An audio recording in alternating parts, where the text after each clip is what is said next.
तमाम हमद उस खालिके अज़ल के लिए, सुकून झील को जो देता है कंवल के लिए। मैं उसी के नाम से करता हूँ इब्तदाए सुखन, कि जिसके नाम फरिश्तों ने भी संभल के लिए। मेरा रसूल हमेशा कमाल करता है, वो जो भी फैसला करे बेमिसाल करता है। मेरे रसूल को शम्सो कमर से मत पहचान, कि ऐसे काम तो उसका बिलाल करता है। अल्लाह और उसके रसूल के नाम के बाद काम का आगाज़ करते हैं। अजीज़ तुलबा, मैं आसिफ राय। आज हमारे पास जमात हश्तम में से साबिके और लाहिके हैं। इन दोनों को हमने अच्छी तरह से पढ़ना है, इनकी तारीफ देखते हैं और उसके बाद इनकी मिसालों को हल करने की कोशिश करते हैं। आइए बोर्ड की जानिब बढ़ते हैं और इन्हें अच्छी तरह से पढ़ लेते हैं।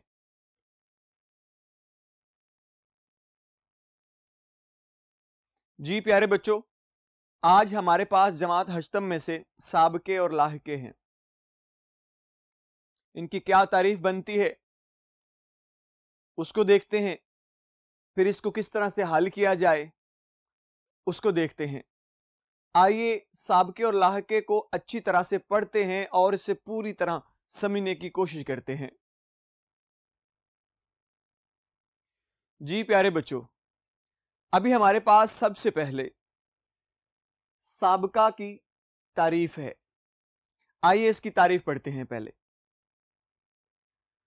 वो लफ्ज जो किसी कलमा या लफ्ज के शुरू में लगाने से एक नया और मुख्तलिफ मानी वाला बामानी लफ्ज बना दे, उसे साबिका कहते हैं। मुराद एक लफ्ज जो बामानी है, पहले से मौजूद है, आपके पास वो पहले से मौजूद है। आपने क्या किया, आपने बिल्कुल इस साबिका की तारीफ पढ़ने के बाद इसी तरह से पहले एक लफ्ज लगा दिया और उस लफ्ज के मायने को और खूबसूरत कर दिया।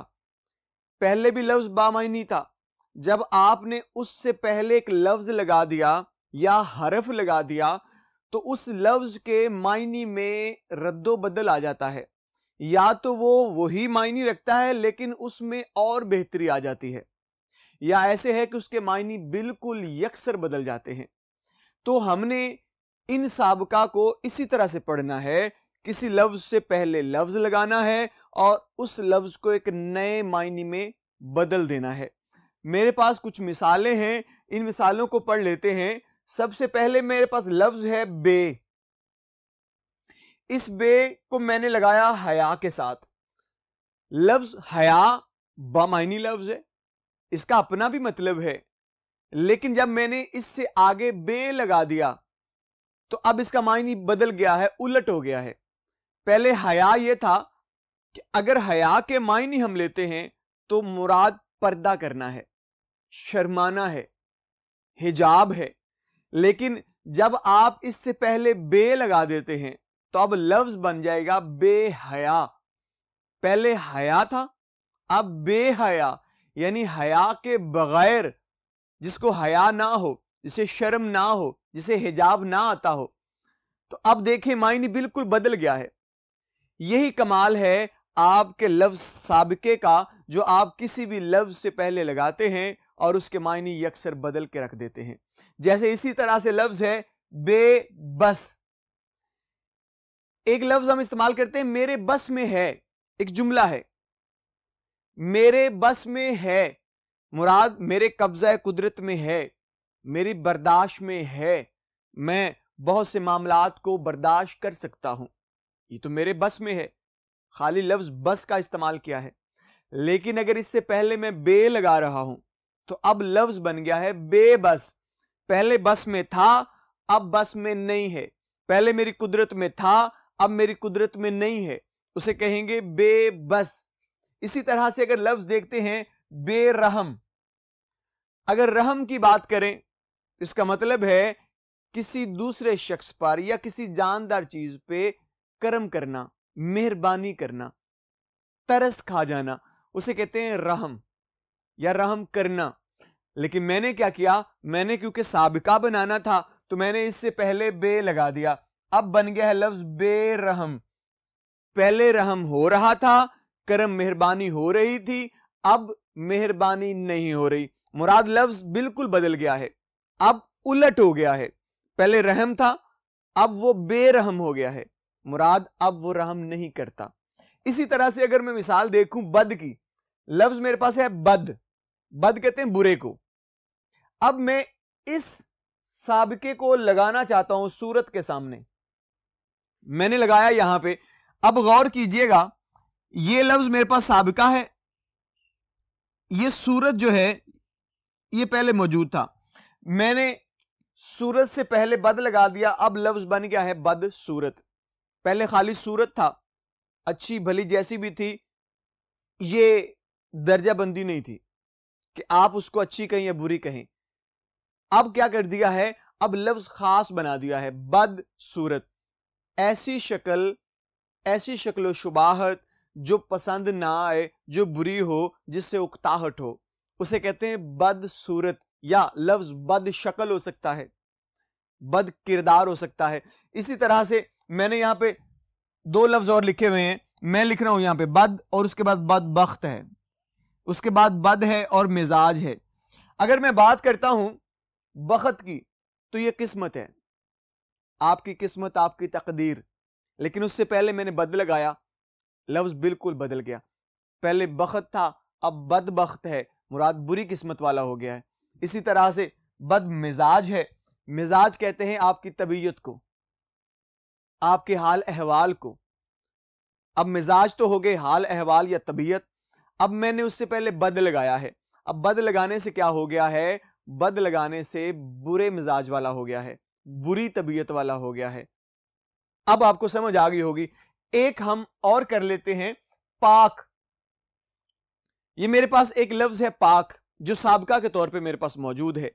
मैं चाहता हूं दामन से पहले लगे, दिल से पहले लगे और जमीन से पहले लगे, लिहाजा मैंने इनको लिख दिया।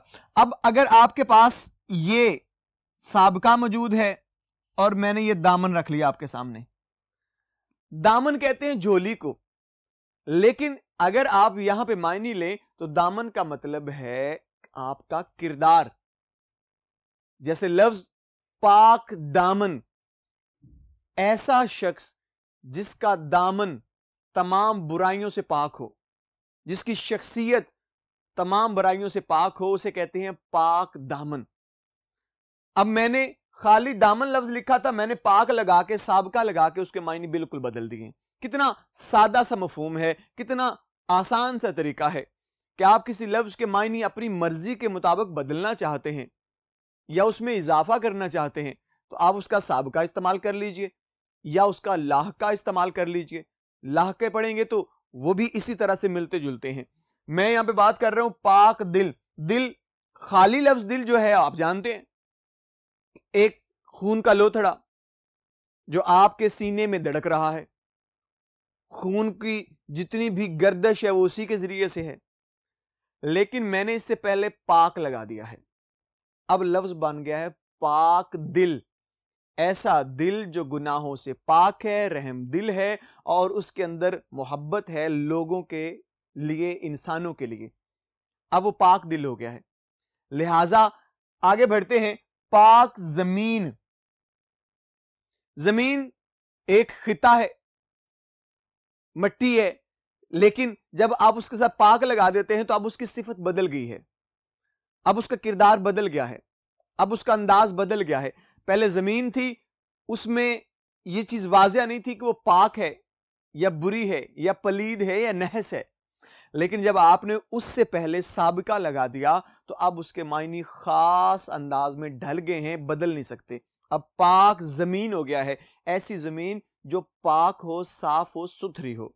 जी प्यारे बच्चों, ये तो था हमारे पास साबिका, उसकी तारीफ और उसकी कुछ मिसालें थी जो हमने अच्छी तरह कर ली। आइए अब हम लाहके की तारीफ और उसकी मिसालें देखते हैं। जी बच्चों देखिएगा, लाहिका की तारीफ वो लफ्ज जो किसी जुमला या लफ्ज के आखिर में लगाने से एक नया और मुख्तलिफ मानी वाला लफ्ज बना दे, उसे लाहिका कहते हैं। यानी कि हम ये देख रहे थे पहले साबिका में कि लफ्ज पहले लग रहा था, अब लाहिका है तो लफ्ज बाद में लग रहा है, कि हमारे पास एक लफ्ज होगा, उस लफ्ज के बाद में हमने एक हरफ या लफ्ज लगा देना है, तो हमारे पास एक नया लफ्ज तख्लीक हो जाएगा। आइए इसकी मिसालें देखते हैं। लफ्ज है मेरे पास अंदोज। मेरे पास पहले जो लफ्ज मौजूद था वो था लुत्फ। लुत्फ मौजूद था, उसके बाद मैंने अंदोज लगा दिया। मेरे पास गम मौजूद था, मैंने अंदोज लगा दिया। मेरे पास जखीरा मौजूद था, मैंने अंदोज लगा दिया। अब जरा गौर कीजिएगा, पहले खाली लुत्फ था, अब लुत्फ अंदोज है, यानी कि बहुत सा मजा लेना, बहुत सी तस्कीन हासिल करना, बहुत लुत्फ उठाना। अब उसके मायने में वुसअत आ गई है, अब उसका मायने और बढ़ गया है। गम अंदोज। अब गम की बात करें खाली की, तो एक गम हर शख्स को लाहिक है। कोई परेशानी, कोई तकलीफ, कोई दर्द, कोई रंज, कोई अलम, ये सारी क्या चीजें हैं? ये गम ही तो हैं। लेकिन जब गम अंदोज लगा दिया जाएगा तो इसका मतलब है बहुत गम, गम ज़दा, बहुत से गमों में डूबा हुआ गम अंदोज है। इसी तरह से मैं बात करूं जखीरा अंदोज, तो जखीरा, अगर जखीरा की मायने लूं तो इसका मतलब है कुछ चीजों का किसी एक गोदाम में एक जगह पे इकट्ठा कर देना, वाफिर मिकदार में, उसे कहते हैं जखीरा। लेकिन जब मैं इसका लाहका लगाता हूं अंदोज, तो लफ्ज अब बन जाएगा जखीरा अंदोज। मुराद बहुत सारे सामान को एक जगह इकट्ठे कर देना, यानी बहुत वाफिर मिकदार में चीजों को इकट्ठा कर लेना, उन्हें कहते हैं जखीरा अंदोज। आपने लफ्ज सुना हुआ है जखीरा अंदोजी, यानी हद से बढ़कर बहुत सी चीजों को अपने पास जमा कर लेना। अब देखिएगा, हमारे पास लफ्ज है अंगेज। मैंने लफ्ज पहले देखा हैरत, उसके बाद अंगेज लगा दिया। मैंने देखा फरहत, अंगेज लगा दिया। सहर, फिर अंगेज लगा दिया। अब खाली हैरत, हैरत कहते हैं हैरानी को। खाली लफ्ज अगर हैरत पढ़ते हैं ना, तो उसका मतलब क्या है प्यारे बच्चों? सिर्फ एक हैरानी की बात है बस। लेकिन जब आप इसके बाद लाहका लगाते हैं तो अब लफ्ज क्या बना? जी, हैरत अंगेज बन गया। मुराद बहुत ज्यादा गुमनामी वाला, बहुत हैरानी वाला, इतनी हैरानी कि आप हैरानी के समुंदर में गर्क हो जाएं, हैरत अंगेज, डूब जाएं आप हैरत में, उसे कहते हैं हैरत अंगेज। उसके बाद फरहत। अब खाली लफ्ज जो हम पढ़ रहे थे वो फरहत है। अब खाली फरहत का मतलब तो है सुकून, राहत, चैन। लेकिन जब मैंने अंगेज लगाया इसके साथ, मुराद मैंने क्या किया? लाह का इसके साथ लगा दिया, तो अब क्या बन गया है लफ्ज? फरहत अंगेज। यानी कि खाली तस्कीन नहीं, बहुत तस्कीन देने वाला, खाली राहत नहीं, बहुत राहत देने वाला। यानी कि अब लफ्ज के मायने में बहुत वुसअत आ गई है, अब मायने उसके और वुसअत अख्तियार कर गए हैं। मैं कहता हूं सहर, मेरे पास लफ्ज सहर था, मुराद सुबह का वक्त, सूरज निकलने का वक्त, सूरज तलू होने की जो घड़ी है उसे सहर कहते हैं। लेकिन सहर अंगेज, अब इस लफ्ज को सहर पढ़ें या सहर पढ़ें, यह चीज ज़हन में रखिएगा। अगर मैं सीन को जबर के साथ पढ़ रहा हूं सहर, तो इसका मतलब है जादू, किसी चीज का जादू असर चल जाना, उसे सहर कहेंगे। अगर मैं इसके साथ जेर लगा रहा हूं, जबर खत्म कर देता हूं, मैं सीन के नीचे जेर लगा देता हूं, तो फिर बनेगा सहर। अब यह लफ्ज मखसूस हो गया है सुबह के वक्त के लिए, जब सूरज तुलू हो रहा हो, अपनी आंखें खोल रहा हो, अपनी किरणों को जमीन पे निछावर कर रहा हो, बखेर रहा हो, उस वक्त को हम सहर कहते हैं। यहां पे आप सहर अंगेज पढ़ें या सहर अंगेज पढ़ें, मैं यहां पे सहर अंगेज ही ख्याल करता हूं। सहर कहते हैं जादू को, किसी चीज का असर चलना। सहर अंगेज हो जाएगा बहुत ज्यादा जादू चल जाना, बेहद किसी चीज का असर हो जाना, उसे सहर अंगेज कहेंगे। उसके बाद मेरे पास लफ्ज आ गया है बाज। लफ्ज तो मेरे पास जान पहले था, मैंने बाज लगाया। धोखा पहले ही था, बाज लगाया। रास्त पहले ही था, बाज लगाया। अब बाज क्या है हमारे पास? लाह का है हमारे पास। अब देखिएगा, जान, खाली लफ्ज जान क्या है? आपकी ताकत, आपकी कुव्वत, ये क्या है? जान है। लेकिन मैंने क्या किया? मैंने इसके साथ लाह का लगाया बाज की शक्ल में। अब लफ्ज क्या बना है? जान बाज, यानी ऐसा शख्स जो जान पे खेल जाए, बड़ा बहादुर शख्स, निडर शख्स, बाहिम्मत, बुलंद हौसला शख्स, उसे क्या कहेंगे? उसे कहेंगे जानबाज। उसके बाद धोखा, लफ्ज धोखा है, आप भी मायने जानते होंगे, किसी के साथ बुरा सलूक करना। धोखा मुराद किसी की खबर में बात ना लाना और अपना मतलब निकाल के एक तरफ हो जाना। किसी की पीठ पीछे किसी तरह से या उसकी आंखों के सामने कोई ऐसी धूल झोंकना कि उसे मालूम ना पड़े कि मेरे साथ धोखा हुआ है या नहीं। किसी के साथ फराड कर जाना, उसे धोखा कहते हैं। अब यह लफ्ज तो खाली धोखा है, अब धोखा बाज कर दिया मैंने, मुराद ऐसा शख्स जो हर शख्स के साथ चालाकी करे, हर शख्स को दगा दे, उसे कहेंगे धोखाबाज। उसके बाद लफ्ज है रास्त। खाली लफ्ज रास्त को देखें तो इसका मतलब है सीधी बात, सीधी राह, उसे कहेंगे रास्त, यानी सच्चा, सच्चाई वाला, उसे कहते हैं रास्त। मैंने क्या किया? इसके साथ लाह का लगा दिया बाज की शक्ल में, तो अब लफ्ज क्या बनेगा? रास्त बाज।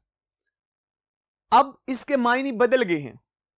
ऐसा शख्स जो सच्चाई की राह से जो भर भी न टलता हो, एक राई के दाने के बराबर भी सच्चाई के रास्ते से ना पलटता हो, उसे कहेंगे रास्तबाज। जी प्यारे बच्चों, मैं उम्मीद करता हूं कि आपको आज का ये सबक जो हमने दो चीजों के साथ मुकम्मल किया, एक लाहिका और एक साबिका, इन दोनों को हमने बड़ी अच्छी तरह से पढ़ा है। आपकी किताब के अंदर ये बहुत तादाद में मिसालें मौजूद हैं, आप उन मिसालों को पढ़ सकते हैं, वहां से उनको बार बार हल कर सकते हैं। जब तक आप इन्हें बार बार हल नहीं करेंगे ये आपको याद नहीं होंगी। आपसे सिर्फ इतनी इल्तमास और गुजारिश है कि प्यारे बच्चों, इनको बार बार सुनिए और बार बार पढ़िए ताकि आपको अच्छी तरह से अज़बर हो सकें। मैं उम्मीद करता हूं कि आपको यह लेक्चर बड़ी अच्छी तरह से अज़बर हुआ होगा। इंशाअल्लाह अगले लेक्चर में आपसे फिर मुलाकात होगी। तब तक के लिए मुझे इजाजत दीजिएगा। अल्लाह हाफिज।